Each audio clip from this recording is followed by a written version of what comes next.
Grüß dich, and greetings from Binghamton, New York. My name is David Balashinsky, and I'm proud to be speaking to you today on behalf of Jews Against Circumcision in observance of the Worldwide Day of Genital Autonomy 2020. I'd like to begin by clarifying what we're for and what we're against, since the name Jews Against Circumcision is actually a misnomer. It would be more accurate to call ourselves Jews Against Forced Circumcision. While it's fair to say that we don't approve of any medically unnecessary genital surgery, we recognize that the same principle that gives people the right not to have their genitals cut or surgically altered without their consent also gives them the right to choose elective genital surgery for any reason they might have, provided they're adults and capable of exercising informed consent. There could be any number of reasons why people might willingly undergo cosmetic genital surgery. One of them is undoubtedly nothing more than internalized self-hatred, because the natural anatomy of human genitalia, whether female, male, or intersex, is so often stigmatized. In the case of women, at least in the United States, this phenomenon, known as labiaplasty, actually seems to be increasing. Another reason closely related to this is the pressure to conform to cultural norms. Again, in the United States, several of the rationalizations for male genital cutting that are most frequently given fall into this category. So he won't be made fun of in the locker room, we are often told. A man who has escaped forced circumcision at birth could still succumb to pressure like this in adulthood. It's even possible that after serious and mature reflection, an adult might want to undergo circumcision as an expression of his deeply felt religious convictions.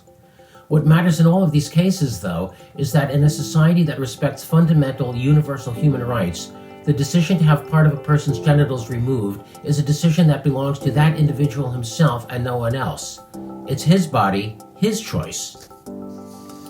What matters equally is that performing any medical treatment when there is nothing to treat is considered malpractice and unethical. And when the treatment is a surgery that permanently removes a functional part of a person's body, the harm is immeasurably greater because it is irreversible. Amputating a perfectly healthy body part is a harm in and of itself. It is not a cure, but an assault. And when infants and children are deprived of their right to refuse the permanent removal of a part of their genitals, that is when genital cutting, by any name you want to call it, is a human rights violation. So it's not genital surgery that Jews Against Circumcision is against, but forced genital surgery. It's not circumcision that we're against, but forced circumcision. We're against it because, as Jews, we believe that every human being has a right to grow up with his genitals whole, intact, unscarred, and unharmed. What we're against is the genital cutting that is imposed on those unable to exercise informed consent and unable to defend themselves from it, infants and children. We oppose any and all medically unnecessary genital surgery for all children, whether female, intersex, or male. We believe that the right of bodily self-ownership, which necessarily includes the right of genital autonomy, is a universal and fundamental human right that transcends every conceivable group identification. The right not to have part of one's genitals cut off without consent is a right that belongs to every infant and every child, regardless of sex, race, ethnicity, and nationality, and no matter what religion that child is born into, whether Judaism, Christianity, Islam, or any other religion. As Jews, we believe that the right of bodily self-ownership is the most basic and important human right there is. What's more, we're not just supporters of the right of genital autonomy, but believe that we have a moral obligation to defend that right on behalf of those who can't defend it themselves. As we see it, the moral obligation to actively oppose genital cutting is intrinsic to our self-concept of who we are as Jews.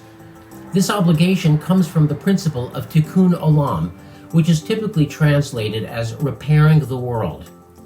Although tikkun olam is originally a religious concept, it is also deeply ingrained in secular Jewish thought, philosophy, ethics, and culture.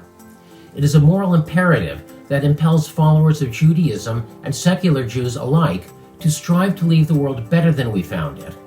That is why the Brit Milah is increasingly being replaced by the Brit Shalom among religious Jews. It is why so many secular Jews are actively working to end all forced genital cutting. Jews Against Circumcision is against all forced genital cutting not in spite of our being Jewish, but because we are Jewish. As many of you know, the Worldwide Day of Genital Autonomy commemorates the 2012 Cologne court ruling that recognized that forced circumcision constitutes a grievous bodily harm to the child who is subjected to it. The notion that genital autonomy is a universal right is reflected in the fact that this commemoration is observed all over the world by those who value human rights and human dignity above all else. It reflects the powerful idea that every child, no matter where that child is born, no matter who that child's parents are, no matter who or what that child's parents worship or pray to, no matter what tribe, ethno-linguistic group, clan, ethnicity, race, people, religion, or nationality that child is born into, that child is first and foremost a human being, a member of the human race. The fundamental rights that we recognize as human rights aren't adjuncts to being human, but intrinsic to being human. They aren't severable, and they aren't conditional. They don't belong to some, but not to others. They don't belong to infants and children of one sex, but not to infants and children of another or indeterminate sex. They belong to every infant, every child, every human being the world over. Unfortunately, as history all too often demonstrates, the existence of a right is no guarantee that that right will be respected. At this moment, hundreds of millions of girls and women and 1 billion boys and men around the world are living with the scars and the damage of forced genital cutting. Who knows how many intersex individuals around the world are living with the trauma of having had binary sexual assignment surgery imposed on them without any need for it and without their wanting it.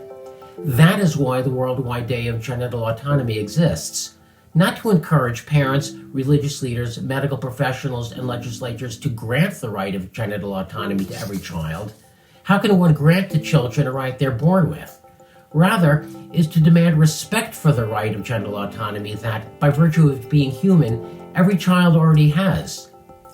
Here again, in the worldwide campaign for genital autonomy, we see the same impulse as that of tikkun olam, repairing the world.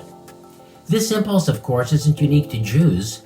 It motivates people of all cultures and religions, and of course freethinkers, who recognize that freedom, dignity, and self-determination are universal values and who feel themselves called to fight for universal human rights. The right of bodily self-ownership and genital autonomy lies at the very heart of the ongoing struggle for basic human rights the world over. The worldwide effort to secure the right of genital autonomy for every male, female, and intersex individual, no matter how old or how young, is what the Worldwide Day of Genital Autonomy is all about. That is why Jews Against Circumcision is proud to join our brothers, sisters, and non-binary siblings of all faiths, all ethnicities, and all nationalities in participating in this international event. And that's why we encourage you on this day, and every day, to defend that most basic and essential human right, the right of genital autonomy. Thank you.